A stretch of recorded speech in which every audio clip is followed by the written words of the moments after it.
Bonjour chers frères et sœurs, bienvenue sur la voie du bon berger TV, avec l'évangéliste Akpatok Marcelin, président du Centre international d'écoute et de diffusion de l'évangile CEDEL. Nous allons continuer toujours sur l'enseignement ce qui concerne la croissance spirituelle. Mais aujourd'hui, nous allons plus parler de comment demeurer dans cette croissance spirituelle. Pour cela, nous allons prendre le livre de Matthieu, chapitre 6, versets 1 à 18. Nous allons commencer l'enseignement d'abord au verset 2 à 4, qui nous dit: Lorsque donc que tu fais l'aumône, ne sonne pas de la trompette devant toi, comme font les hypocrites dans les synagogues et dans les rues, afin d'être glorifiés par les hommes. Je vous le dis en vérité, ils reçoivent leur récompense. Mais quand tu fais l'aumône, que ta main gauche ne sache pas ce que fait ta main droite, afin que ton aumône se fasse en secret, et ton Père qui voit dans le secret te le rendra. Nous avons vu la croissance spirituelle. Nous avons enseigné comment grandir spirituellement. Maintenant que vous êtes des enfants grandis, il va falloir maintenant avoir un certain nombre de comportements. Pour cela, ici, le texte de Matthieu, chapitre 6, versets 2 à 4, quand on prend le verset 1, on nous parle de la justice, de ta justice. Ici, au verset 2 à 4, on nous parle de comment pratiquer la libéralité. Parce que celui qui demeure dans le Seigneur doit pouvoir pratiquer la libéralité. La libéralité aussi est une autre forme de prière. Car Jésus a dit que si vous faites la libéralité, ce que vous donnez à autrui, ce n'est pas à autrui que vous donnez, mais c'est à lui que vous donnez. C'est pour ça que le Seigneur nous exhorte, dans notre libéralité, de ne pas qu'on puisse sonner de la trompette. Il ne faudrait pas que les gens sachent ce que nous faisons pour autrui. Nous sommes aujourd'hui dans une situation délicate qui mine le monde entier en ce qui concerne cette pandémie. Alors mon frère, toi qui es chrétien, toi qui es né de nouveau, tu vas faire des dons. Tu vas soutenir ces personnes qui sont faibles, ces personnes qui n'ont pas les moyens, parce que Dieu t'a béni. Alors comment faire tes dons? Ce n'est pas envoyer des caméras, ce n'est pas envoyer des gens pour montrer que tu es en train de faire des dons à autrui. Mais c'est de te rendre en secret auprès de ces personnes pour leur offrir ce que tu veux offrir. Car ce n'est pas à ces personnes que tu offres, mais c'est à Dieu que tu offres. C'est en cela que la Bible t'interpelle. La Bible te dit que tes libéralités doivent être des libertés qui se fassent dans le secret. Quand tu fais du bien à quelqu'un, il ne faudrait pas que ton entourage, son entourage, puisse savoir que c'est de toi que cette personne a eu ce bien-être. Donc la Bible t'exhorte, Jésus t'exhorte à être discret dans ta libéralité. Nous allons continuer au verset 5 à 13 qui nous dit: Lorsque vous priez, ne soyez pas comme les hypocrites qui aiment à prier debout dans les synagogues et au coin des rues, pour être vus des hommes. Je vous le dis en vérité, ils reçoivent leur récompense. Mais quand tu pries, entre dans ta chambre, ferme ta porte et prie ton Père qui est là dans le lieu secret, et ton Père qui voit dans le secret te le rendra. En priant, ne multiplie pas de vaines paroles comme les païens qui s'imaginent qu'à force de paroles, ils seront exaucés. Ne leur ressemblez pas, car votre Père sait de quoi vous avez besoin, avant que vous ne lui demandiez. Voici donc comment vous devez prier. Notre Père qui es aux cieux, que ton nom soit sanctifié, que ton règne vienne, que ta volonté soit faite sur la terre comme au ciel. Donne-nous aujourd'hui notre pain quotidien. Pardonne nos offenses comme nous pardonnons aussi à ceux qui nous ont offensés. Ne nous induis pas en tentation, mais délivre-nous du malin. Car c'est à toi qu'appartiennent, dans tous les siècles, le règne, la puissance et la gloire. Amen. La Bible nous exhorte à être discrets dans nos prières.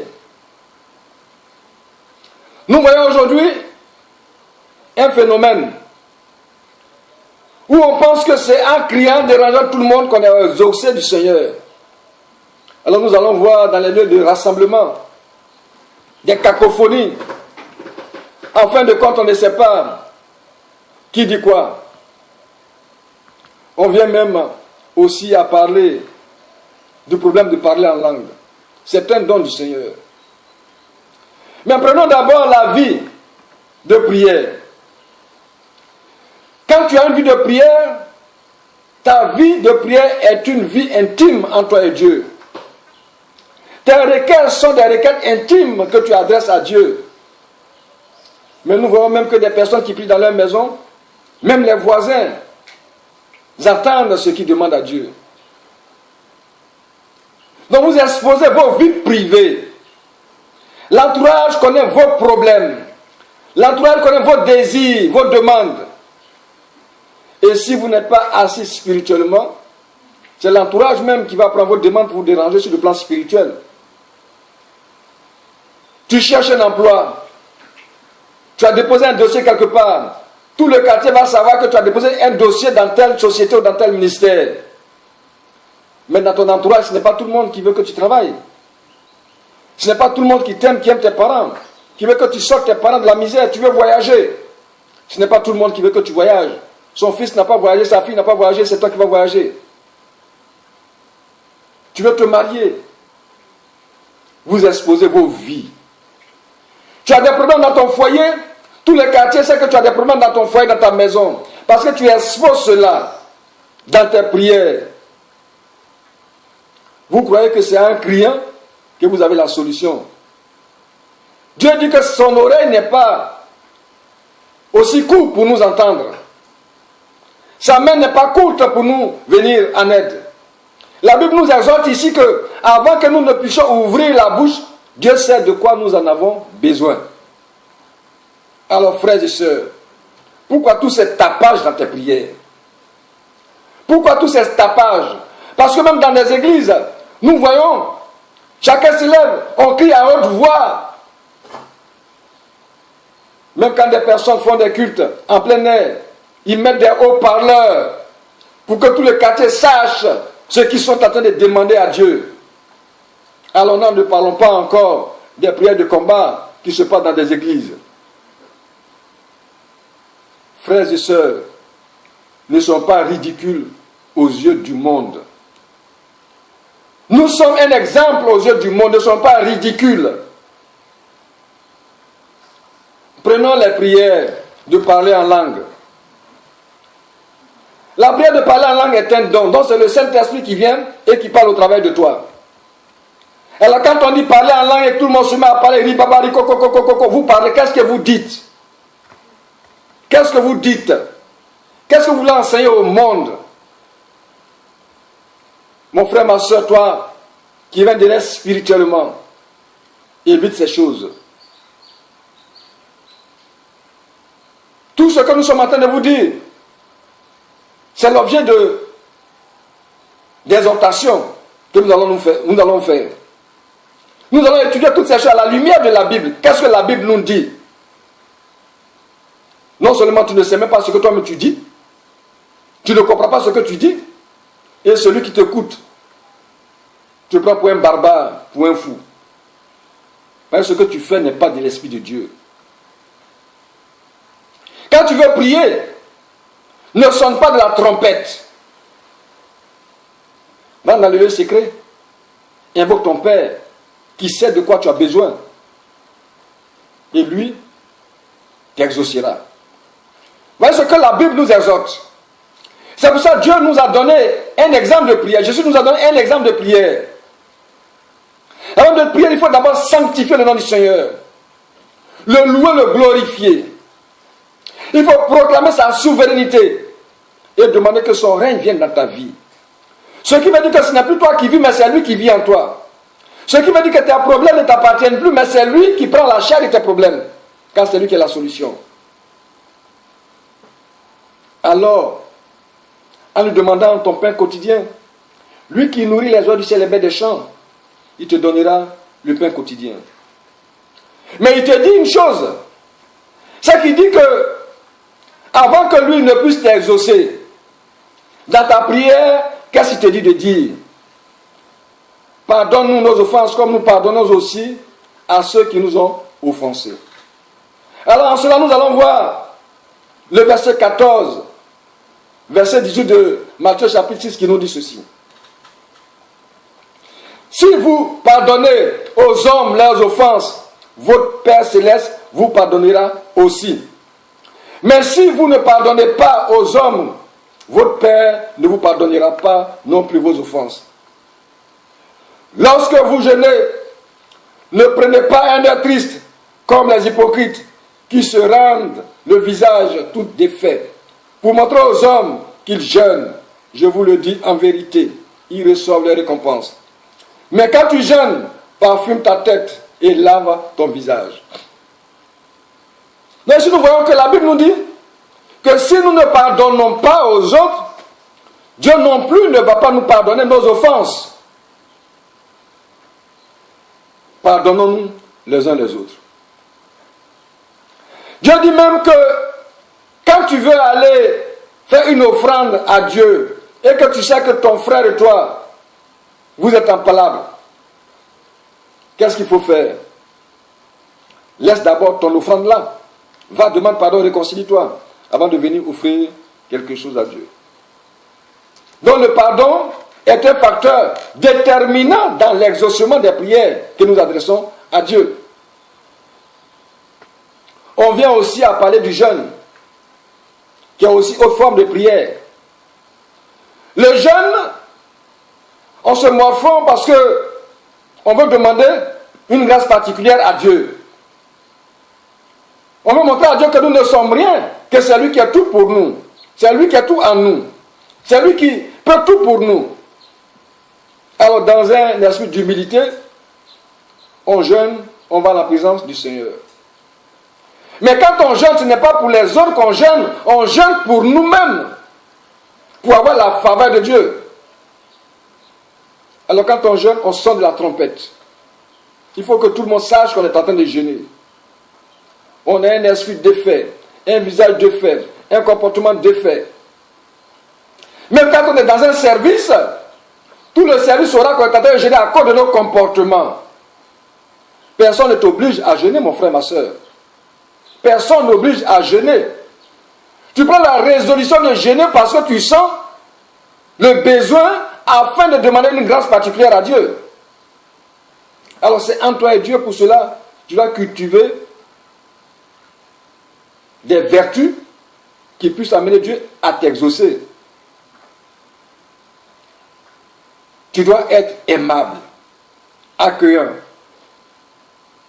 Tu dois être prompt à rendre le service qu'aujourd'hui te demande. Ton jeûne ne doit pas t'empêcher à faire correctement le travail pour lequel tu as été mandaté, pour lequel tu es payé. Le Seigneur nous exhorte ici à changer de comportement si nous voulons nous approcher de lui. Nous allons continuer au verset 19. Ne vous amassez pas des trésors sur la terre où la teigne et la rouille détruisent et où les voleurs percent et dérobent. Donc nous allons continuer notre prochain enseignement sur ce verset. Mais pour le moment, ce que vous devez retenir, c'est que quand on est né spirituellement et qu'on veut grandir spirituellement, on doit entretenir une relation étroite avec Dieu. Et cette relation étroite, c'est la prière. C'est dans la prière. Parce que tant que tu ne vas pas accepter de mettre en pratique les enseignements que tu as reçus, ne pense pas que tu vas partir devant le Seigneur, tu vas l'invoquer et puis il va t'exaucer. Comme la Bible pouvait dire, l'obéissance vaut mieux que les sacrifices. C'est pourquoi aujourd'hui, tu as appris qu'il faut faire l'aumône. Dans cette période délicate de l'humanité, de cette épidémie, si tu as les moyens, fais l'aumône. Souvent, le chrétien croit que quand j'ai les moyens, alors je dois prendre tout ça pour aller donner à un pasteur. Alors je suis en train de servir le Seigneur. C'est vrai, il faut soutenir les pasteurs. Mais soutenez ceux qui en ont besoin aussi. Les orphelins, les veuves, les prisonniers, les pauvres, les indigents. C'est en cela que le Seigneur nous appelle. Il faut prier, mais savoir prier. Arrêtez de déranger tout le quartier. Arrêtez de déranger les voisins. Et quand ils se plaignent, vous les traitez de démoniaques. Si toi tu ne veux pas dormir, ton voisin veut dormir.